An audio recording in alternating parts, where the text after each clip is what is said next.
good.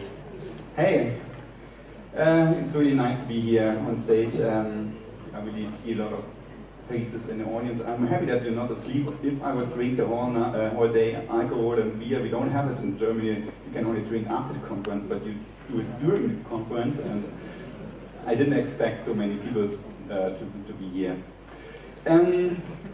Let's have some fun for the last talk.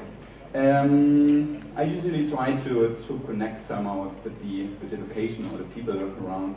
And one thing that I found out, and I found it out when I arrived in the city, is that there's really a lot of connection between like my history and your history, because I studied,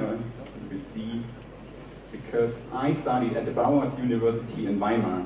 So Weimar is the first place in the different stage of the Bauhaus, and I was really impressed of how many nice buildings are around, how many arts are around, and this is like what I used to study during my school, or while I was in the university. So that's really cool. I will now give you a short intro about myself. I founded my own company, YGLF, with some friends. We are now more than 30 people. And we are focused on doing large-scale map application using JavaScript. So we're working a lot with all kind of big data and different mapping data, and put this on the screen in the browser. And we're using JavaScript to do this. And we focus on all kind of projects. We have really massive things going on. For example, this was the biggest screen in the Northern Hemisphere at the New York Times Square. And we set up a project that was running there last December. But we also focus on browsers, most of the time we do this. So we work for Google and other companies to have nice maps in there. And we also focus on smaller devices like mobile, for example. This was one of my last jobs. It's for the Android developer review of Android M. I selected the background image, so now every Android will be shipped with my background. But this will not be about our day jobs. It will be not about what we are doing during the day. It will be more about what we're doing at night. And this is the completely opposite of what I'm doing at my job. So I'm going to talk about this side. It's more the dark side of myself. And because I'm more like a manager now, I don't have the time to focus on coding. And so I prepare some stuff, I talk to the team, but I don't have the time to put my hats on hacking. So what I do, I use the time in between to work, so at night or at the weekend, and try to hack some crazy stuff.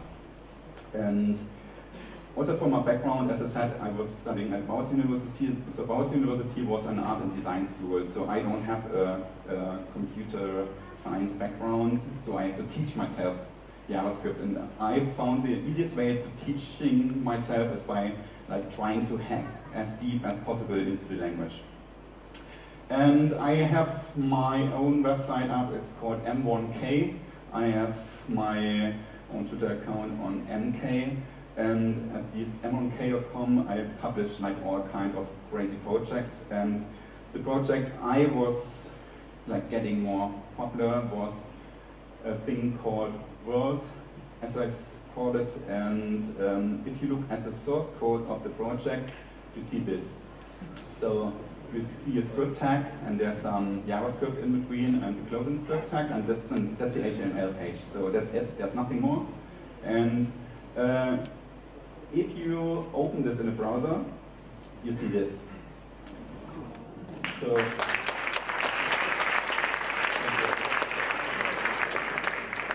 you see a spinning globe inside of 1K of JavaScript. So there are no external resources, it's all done in JavaScript. I use the spaces on the space between the block comments to draw the code, or not to draw the spinning globe. And the thing is encoded in itself. I gave a talk about this at the JSConf about 2 years ago. And since then, I'm trying to play around even further. And another project that I did right after it was something I called Mandelcode. So it's also something that is called a quine. So a quine is a program that actually outputs itself, and I did it in an animated way, so I output the source code itself and like try to modify it and like to change it. And what you see here is the shape of a Mandelbrot. So this is like this fractal, and it has something in the middle. It says, okay, click to zoom. So you see this in a browser, it runs itself, you have to click, and once you click it, you see this kind of animation. Is it working? Yeah. So it starts to zoom in its own like source, and you see an animation going on for about like 2 minutes, and it zooms deeper and deeper and deeper, and until it reaches a limit where you don't have the floating point things anymore. You will see this in a second. So things are breaking apart, but while it's zooming in, you see like new patterns going on. So it should be there in a second. So now you see it's changing a bit, and then it's done. So this is like the maximum precision that you can get in JavaScript.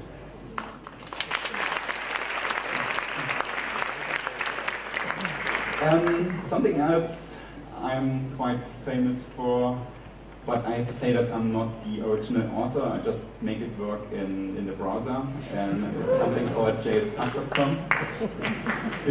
Okay, keep this for the end. It's jsfuck.com. So the question here was, or there was a discussion on slackers.org, which is a great forum about like all kinds of security questions. And they questioned, okay, how many different characters do we need to write JavaScript? And maybe you know brainfuck, it's another esoteric language where you need like 8 different symbols to write anything you like. But it turns out that in JavaScript you need 2 less, so 6 different characters. The brackets, the plus sign, the square bracket, so the parentheses, the plus, the square brackets, and the ampersand. And you can combine them in a specific way to like execute any code you like. And what I did, I set up this website and I started from scratch to find like all the matchings and to make it easy for you to like generate this kind of code by providing an input where you can say, okay, this is my code, for example, Aleph1, and it will output you this sequence of 6 different characters that you can copy and paste to your code wherever you want, to the console. Don't use it in production because it will like load your libraries and the browser. But you can get this, for example, and there's no transpiler, no anything needed to evaluate it. It just runs. And I'm going to explain how this works in a minute, or maybe in 10 minutes. Yeah, that's it. The thing, like what I'm doing, this is somehow, it has different names. Some call it, I forgot the name, but the main name is like code golfing. Code golfing is something, it's like kind of, it's a mix between art and programming and also like a sport. So golfing is when you try to hit a hole in the least amount of like strokes, and code golfing is that you have a problem and you try to solve it in as less like characters as possible. So you have a big problem and you try to reduce it and make it fit into a specific amount of code. And I'm gonna explain how this works. I would start with HTML, or better, it's dynamic HTML5, is what we need here. And I'm gonna show you how to reduce like the default template that we know from the HTML5 template. So this is like a typical code that you see and that you deal with. If we want to focus on size, then we don't need the doc type, so we can skip this. We also don't need the closing and the opening and closing HTML tags, so skip that. We don't need the head, so we can get rid of this too. And if we just want to output something in the browser, then we also don't need a title. So remove this. What's here is now a script and a body, and the script tag has a type, And in HTML5, and even before you didn't need it. So in the old version it was not required, but like all browsers would interpret JavaScript tags even if you don't specify the type. So get rid of this too. And then we have an onload handler that calls the init method or init function. Sorry. And we simply can get rid of this too and place all the code inside of the onload handler. And to save some more bytes, we can get rid of the closing body tag because the browser will do this for us. And we're quite close, but it's getting even better because if we don't have a space in our code, then we can also get rid of the quotes. So this will be like the shortest way to do something. And we can do different things. For example, Aleph1 would be like one really simple thing that will just show something on screen. I don't want to have like a pop-up. I usually want to have the code or the page itself being modified. So I use document write, or actually you can't use it because it will always append stuff to the button. So if you want to have an animation, it will like always append things. So we have to use this really long document body inner HTML equals our new code. But we can reduce this. One easy way is, like most people don't know about this, is if we specify an ID in our HTML, this ID will be available as a global variable in the code. So we can access this. So we don't need this document get element by ID, so we don't use jQuery anymore, which is great, and we can simply access like IDs if they are available. And we then can like somehow try to style the output. Usually I don't use, or like I never use CSS for this kind of stuff because CSS is way too long, and I try to make simple layouts by using predefined font width, and to do this we can use pre in this example. And if you try to run this, you will see some strange output because the browser will think that the body tag is closing after the pre because it sees like a closing bracket. So it will stop here and render the +1 in the browser. To get rid of this behavior, we need to get back the quotes in here, and then the whole thing is running. And if we have this, then there's one simple way to reduce this by another space, and that's the space between the IDB and unload event, because if we move this to the button, then we see the space, but if we have quotes, then we can skip the space and just place it here. So, and to do it even better, we can also use the pre tag at the beginning and use the script tag and say whatever you like. And this always depends on the situation where you use it. So sometimes better to use it in an onload event, sometimes better to use it in a script tag. That's it for HTML. I'm going to show you how to do this in JavaScript in a second.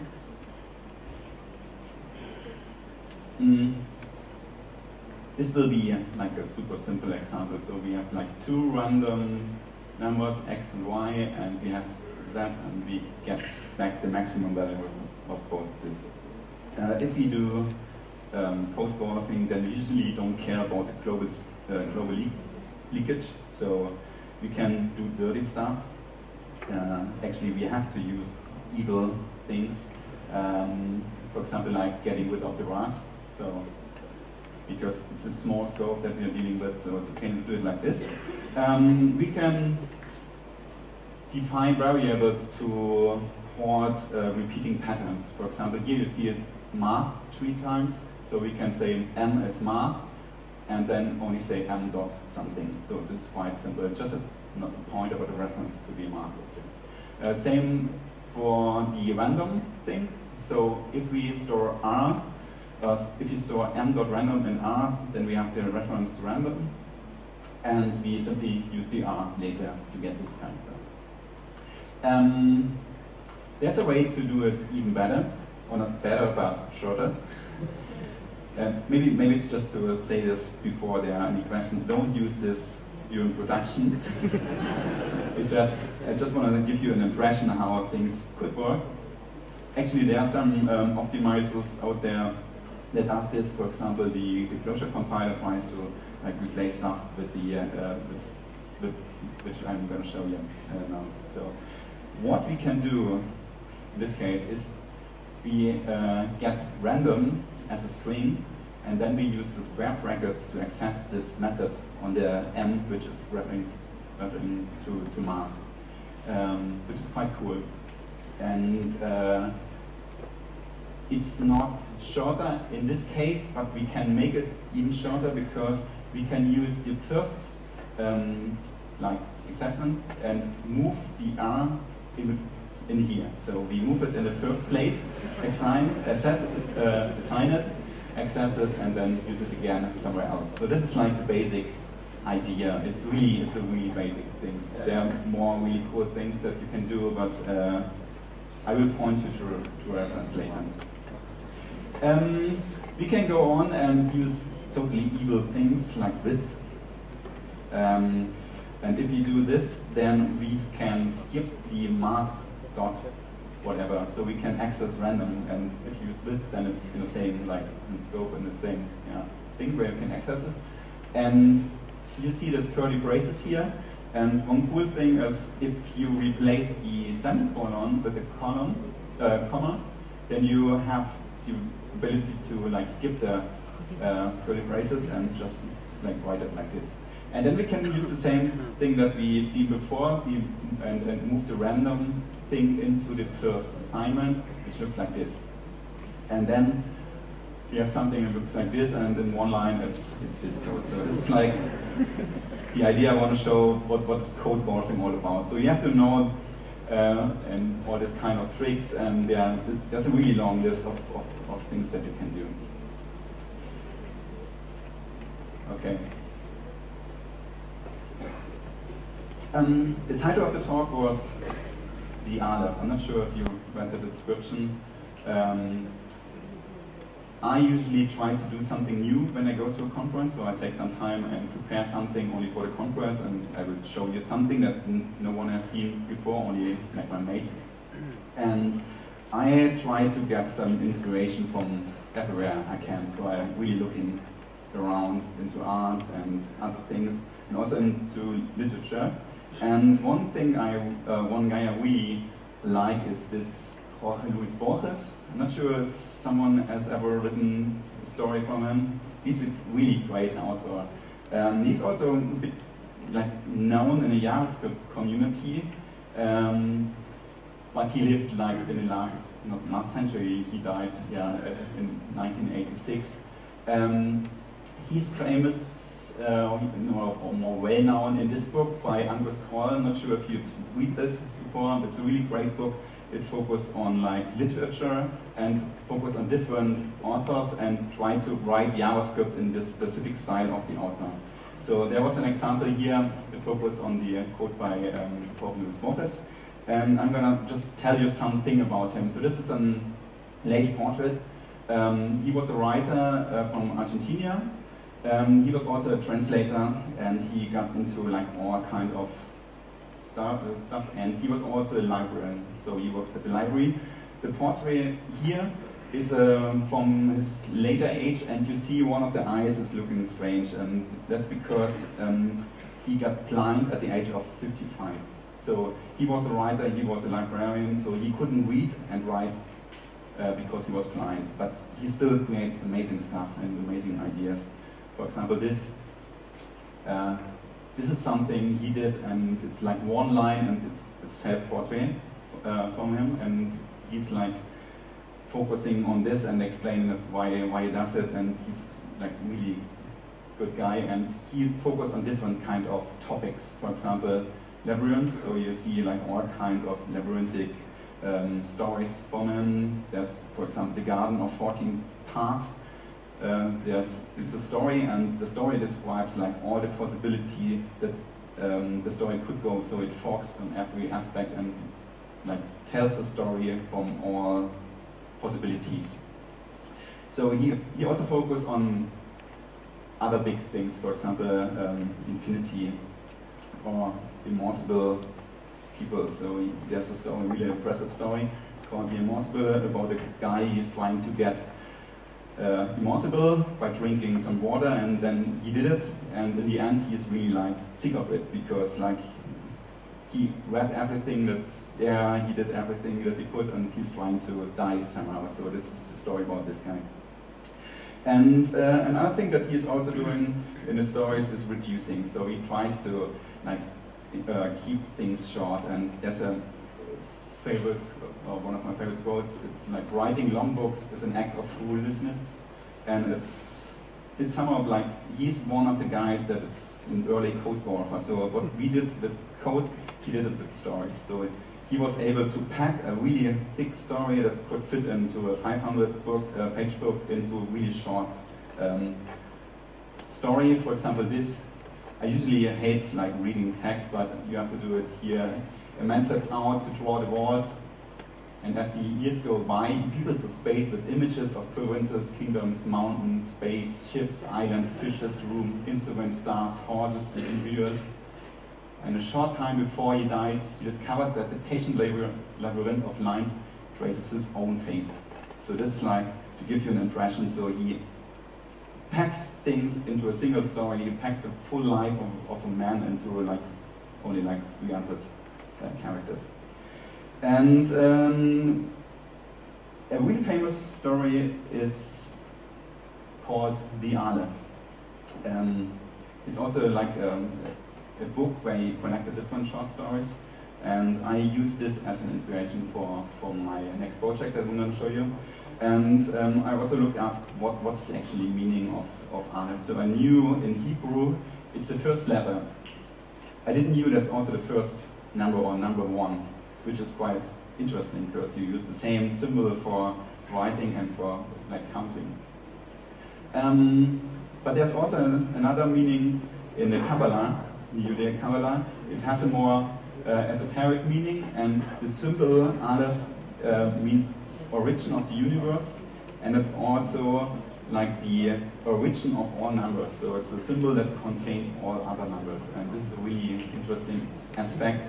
And the story that Boris wrote, so this is like maybe the core extract. It's really long. It's not a really long story. It's like 5 pages, but there's one single paragraph where like everything happens, and it's about the Aleph, a sign that the author sees somewhere, and he looks into it and he sees like everything that's out there all together, but without any confusion or blending. So he sees like the whole universe in a symbol.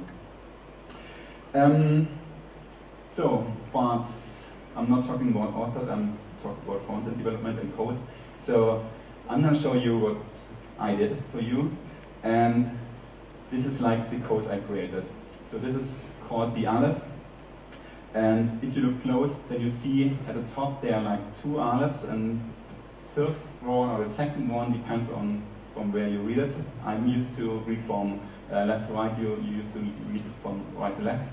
So for you the second one is a bit strange, it has something on top, and I'm going to explain what's going on here. And then you see some code which looks like chaotic things, and in the bottom there's more compressed code that will do some magic. And when you open this HTML page in the browser, you will see this. So basically what I try to do is like to pack a small universe into code, in a code or into a single character. So this is the game of life, you might know this. So it's like a 1000 generation game of life where you see this pattern moving around, and you can watch this like for some time. And I'm going to explain you how I did it. There were many questions to answer, and the first question was how to create life in a browser. And I came across this Conway game of life. I was always playing around with this. Who doesn't know about this?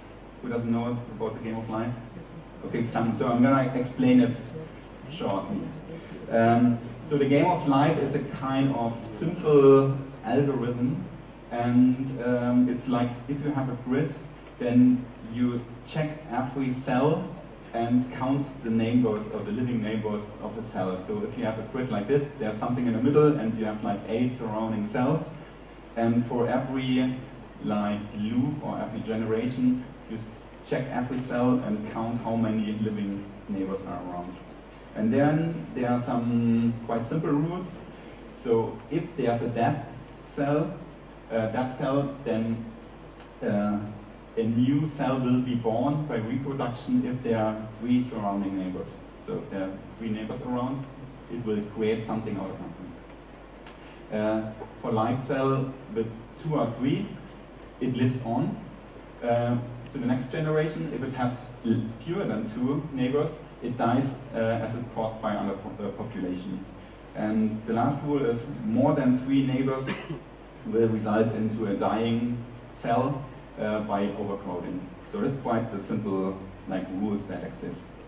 And if you look at the patterns that will like create this game, is this, for example. So if you have like 4 cells next to each other, they all have like 3 neighbors, so they will all stay at the same like state. They won't change. Another thing is, for example, this is more complex. So you have like cells with 2 or 3 neighbors, and it's also like a static thing that's not changing over time. But it's getting more interesting. For example, in this case, some cells in the center have 4 neighbors. So they will be overcrowded and they die, and in the next generation there will be some underpopulated cells. So they will create a kind of changing pattern. So they will flip. They're called oscillators. And what's more interesting, even more interesting, you have some nice looking patterns. For example, I think this is the B-ship, battle B-ship, something like this. And if you animate this, then you will see this going on. So it moves from left to right and create new patterns in the code. So that's really, really cool. And I'm going to show you how to reduce this kind of code, because we want to have it really small. So if you look at this, then we can simply skip the rules for dying cells. So we only focus on living cells, or like on the next generation if they're living or not. And if we look at this even further, then we see, okay, there are twice this 3 in there. So we have a dead cell with 3 and the living cell with 3, and we can combine them into one statement by removing the last row. It's live cell with 2 lives, and we have any cell with 3 lives. So it's quite simple. So we can define this as a single statement in one line: a cell with 3 or a live cell with 2 neighbors lives. So this is the basic rule. And if you would have written the first rule set, then you see this kind of code. But if we wrote it shorter, then it's like this. And if you use like equal signs and and, then we can just place it in one line. And we can go on here and simply apply like shorter names for the variables and say, for example, BI, so it's a specific position in the maze or in the grid, and next time it will be this, and we can compress it a bit, we can get rid of the brackets. And as we are dealing with binary numbers, so 1 or 0, we can also replace the double pipes and ampersands with the binary operators and have the logic recompressed into like some characters. So this is like the basic thing that holds all the rules for their game of life. Okay, even half an hour left. Okay.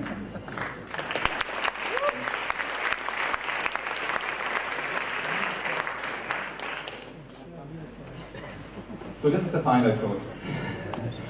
So this is all you need to run the game of life. I'm going to walk through. So you have the body. It has the IIDS to access this later.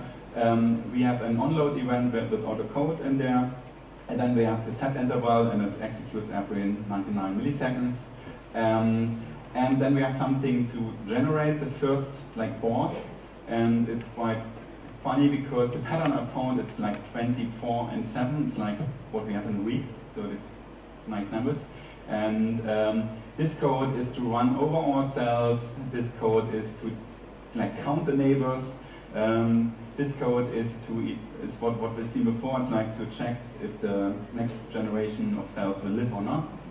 And this is to render the whole board. So you see there are two Unicode symbols and the dash. And one is used to like have an empty space and the other one is living. Yeah, and that's it. So this is the basic code that you need. And this answers the first question. So how many bytes are needed to get like a living thing in the browser? And actually it's only like 250 bytes, so it's quite small, would fit into a tweet, even if you just take the JavaScript. So it's cool. Next question would be how to write JavaScript without Latin characters. So this is like one thing that you might have not seen before. And I created this example about like 2 years ago. It's the Death Star, so it's some Cyrillic symbols. And if you look close, you have the onload event handler here.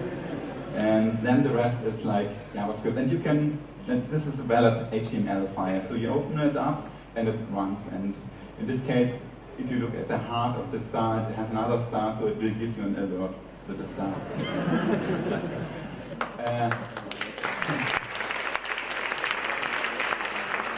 I'm going to explain how it works, but I'm going to show you some more examples. So I was playing around with like layouting characters, and it works quite good for the Cyrillic alphabet because it has a fixed width, and also the Latin has a fixed width. It doesn't work with Japanese character kanjis, won't work, katakana and hiragana also won't work.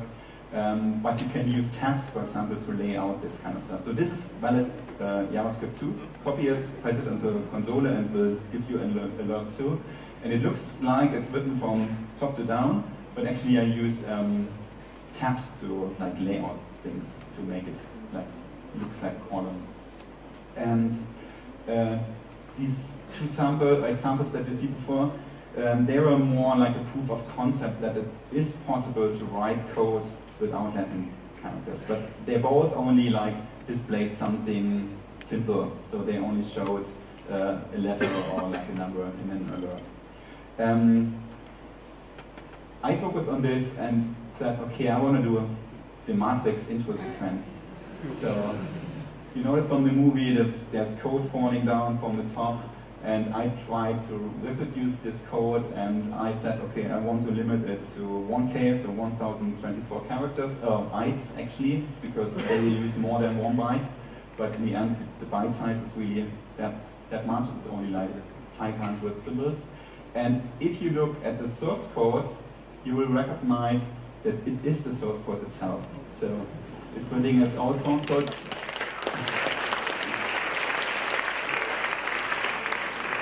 So in the top and in the end you have the script tag, and in between there's something going on.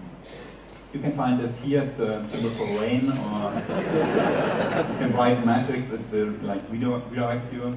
And one thing that was quite important, and maybe it's one of course like why I'm here, it's this, let me say, it's Shalom Olam, right?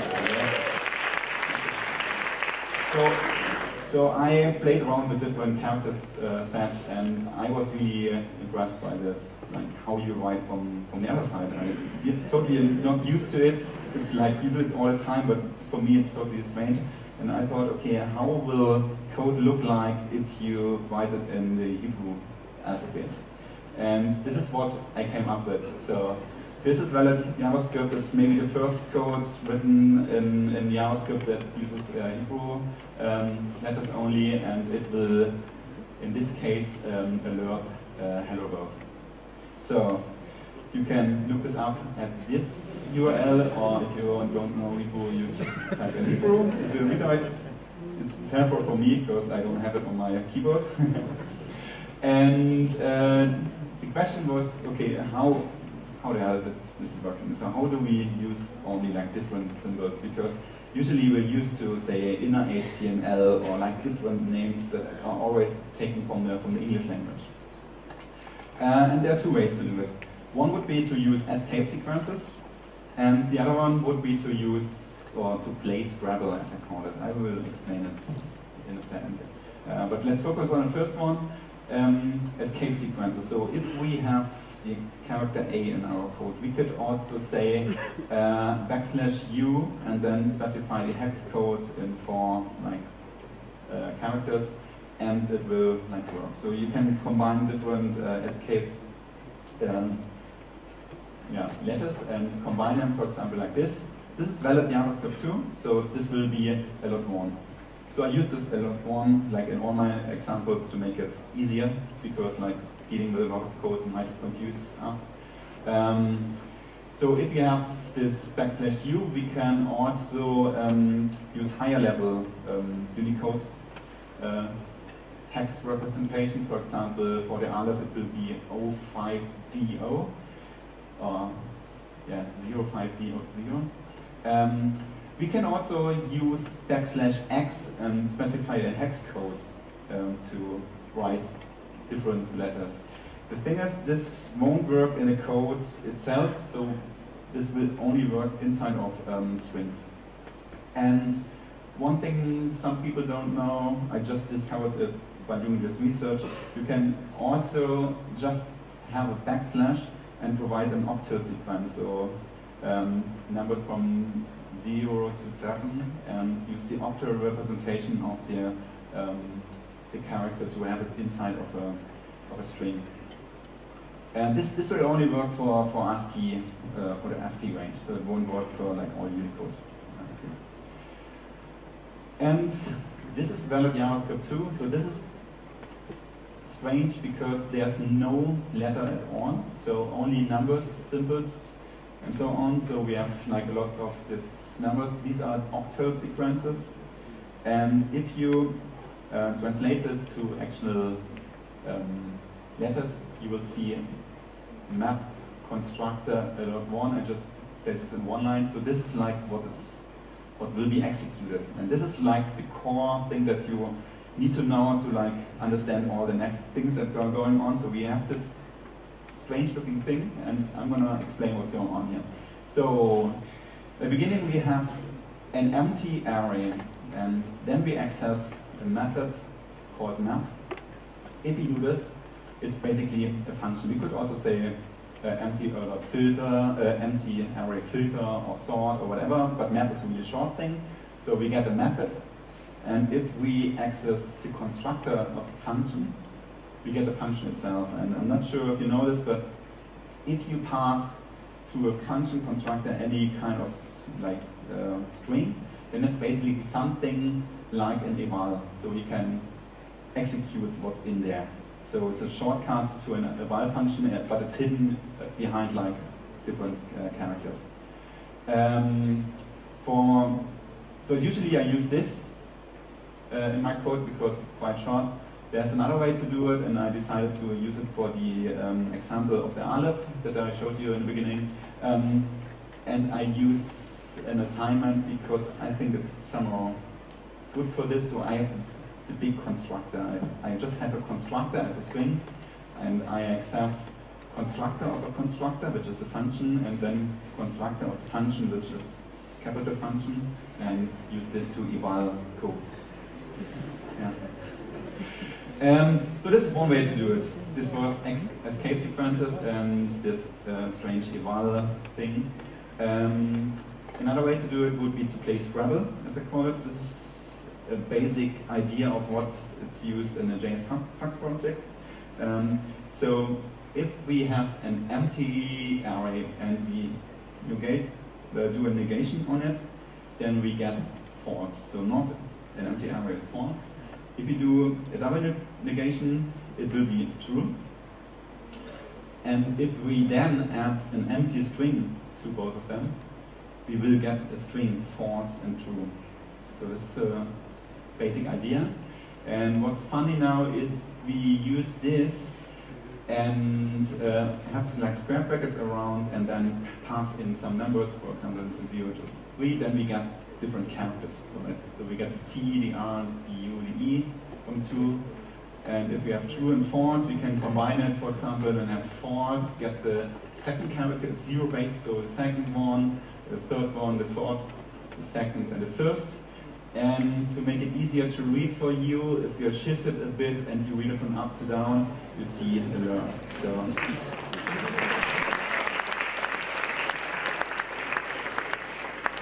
that's why I call it Scrabble. So it's like playing Scrabble with basic types that you have. And there are not that many types, but they are quite useful. To get Scrabble, you have false, object, true, and that's it. And you need the undefined to get the constructor. And once you have the constructor, you can easily get the map. And then you're free to like combine this kind of stuff into an unreadable thing and have an eval to execute everything you like. That's it, what's going on now. So this is, let me see, okay, again. So I focus on different like kind of code causing things. What you saw on the first two examples were like how many, or what is possible to pack into 1K of JavaScript. I also participated in a project called 140 bytes, so it was like the question, what do we get inside of a tweet? So game of life in a tweet is possible. Then the next level was like how many different characters or symbols do we need to execute, so it turns out it's 6. And the next question I asked myself, how to do this kind of stuff. So how to reduce even further and write invisible code. So code that's not readable, and the question would be here, how can we hide JavaScript inside of itself? Basic idea was quite simple, to use white space. So instead of writing stuff, I thought, okay, why not using spaces, new lines, tabs, and so on, and use this to encode strings and let them be evaluated. And if you look at this kind of sequences, you see that they are all in the first range of ASCII characters. So it's the first 16 ASCII characters, and these are called control characters. The problem that you have here is when you put this into code, you will still see it. So you see a tab because a tab has like 4 spaces or 8, depending on your, or even 2, depending on your environment. You see new lines because they break. So you will still be able to discover that there's something in there.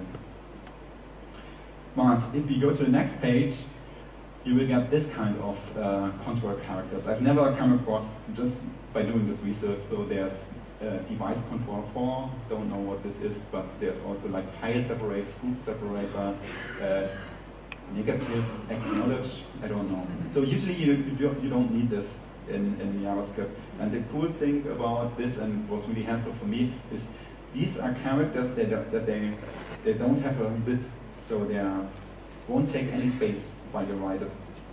And if you combine them, you can do something that you can look up here. So if you go to m1k/0, you will see a code that is about like 80 characters wide. And there's nothing more, so there's nothing going on after it. It's just this code, and if you open it, you still see this game of life.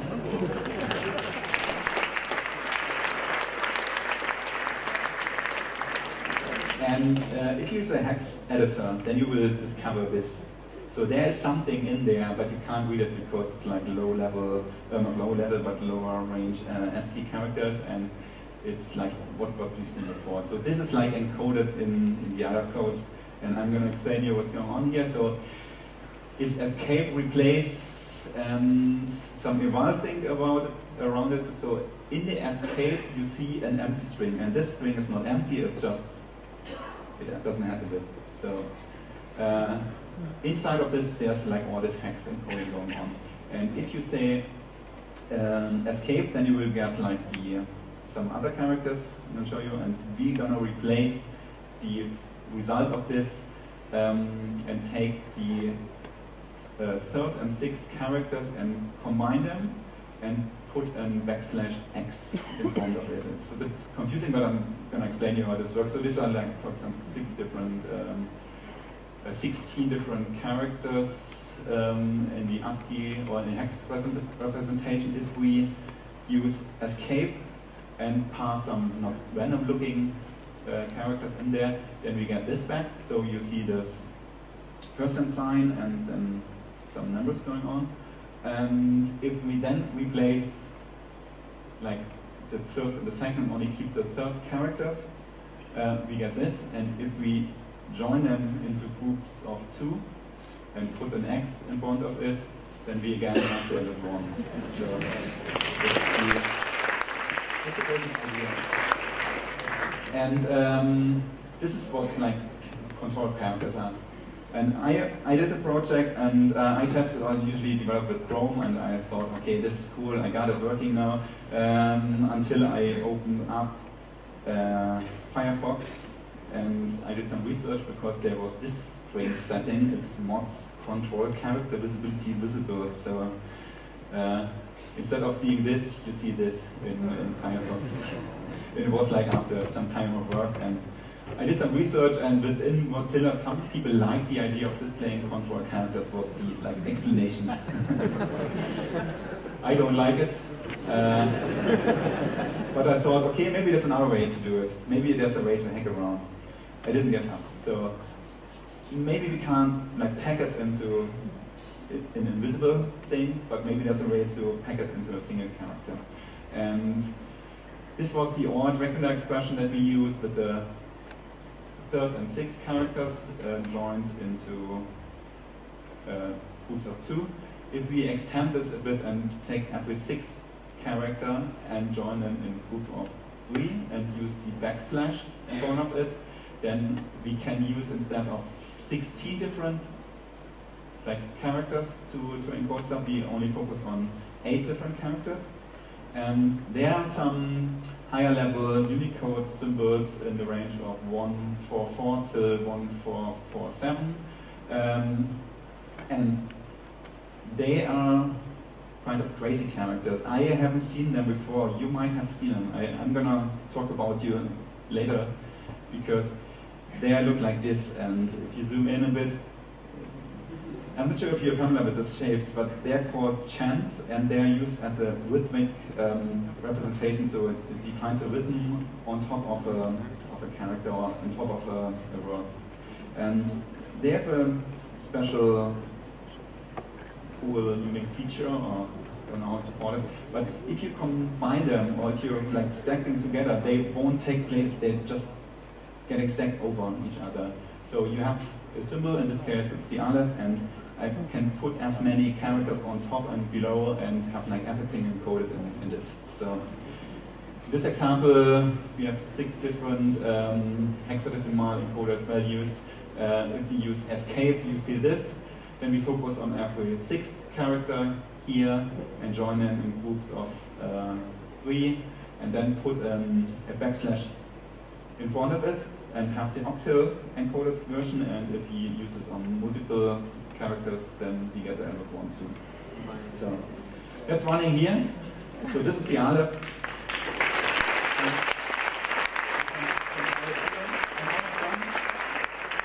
This is the final code again, and yeah, just to remind you, this is the live and the browser in one character.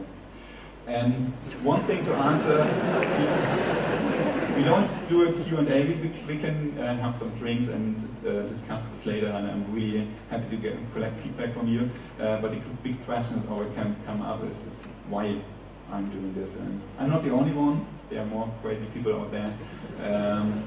But it will teach you a lot of things. One thing that's really pushing me, it's limits. So you set yourself a limit and think about, okay, for example, I set myself a limit, I want to have something cool running. For example, I want to have a game in 500 bytes. And I think about, okay, what kind of game could fit in there? What kind of cool stuff can I do? And it's good to have this limitation, because limitations, they work on a size, but they might also work, for example, on time. So there's also always something to take back to work with this kind of learning. So I'm quite productive at work, because I try to focus on small code instead of providing like a lot of things. So limits are a good thing. Focus is also really important. So you focus on the simple, or not the simple idea, but like a really core of the idea. So there's not much space to put in new features and new features. It's more like reducing features. And to get it done, you have to focus on the most important parts and get this done. And it's, yeah, like kind of reducing complexity to make a simple thing run. The code that you've seen, it looks completely ugly, and many people ask me, how do you write this? And actually, I don't write it in that ways. I have my own like small tools that will like replace stuff and compress it, and to get like to follow what's going on, my code is really structured. So it's really long and short for the size, but it has like many indentations and many comments, and really has to like structure this kind of complex things that are going on. And a really important thing is fun. So it's totally fun for me, at least, to work on this kind of project. It's fun to play around with new hacks and share this. And it's somehow a kind of thing that's also sometimes missing on my day job. So for the day, usually clients are asked you to do something, and this is something where I can do my own projects and where I can use my own creativity to work on new stuff. And it really helps me to like be productive and this kind of things and create something new. And another thing that's really important is the community. So you might have seen it, or you might know about the demo scene from the 80s or 90s. They were always like closed source, so they were afraid of other people looking at the source, and in JavaScript it's totally different. So whenever someone comes up with a new idea, they publish it and they discuss it, and you can always like read things about it, and people doing like blog posts that are like 100 times longer than the actual source code. And I do this kind of presentation, so it's really good to have a lot of people, and they're really open. So you put something on Twitter, and then there are many people that jump on and say, oh, here you can save another 2 bytes by just replacing the whole stuff, and it's really crazy. I have to thank them. And I would pass it now over to you. So there are many, I would say it's always a good project to try to hack something like this, and there are many ways to do it. There's this JS1K competition, it happens every year. Sometimes it's twice a year. So the last one just completed 2 months ago, maybe. So they set up a container, something like a kind of root set, and you have exactly 1024 bytes. Pure JavaScript, you are not allowed to use any external resources, and you are free to do everything you like. And then they have prizes for you. You can like create crazy stuff, and people are building games, jump and run games, or like simulations, and really crazy stuff. Another thing that's unfortunately not that alive anymore, you can still get on it, but it's this 145 by Jed Schmidt. But they did some like basic research. So they set up a Wikipedia, not a Wikipedia page, a GitHub project, 140 bytes, and with a wiki, and this wiki contains like all the hacks that are possible. So it really runs through any optimization that you can think of. So if you ever want to start this kind of projects, read through, and there are really crazy things going on there. In order web page is this code. I'm not sure if you know this. It still looks like a page from the 80s. But they are like collecting all kind of demo things. So not only JavaScript, actually it's a really small percentage done in JavaScript, but they focus on everything that you can think of. And it's always a good source for inspiration.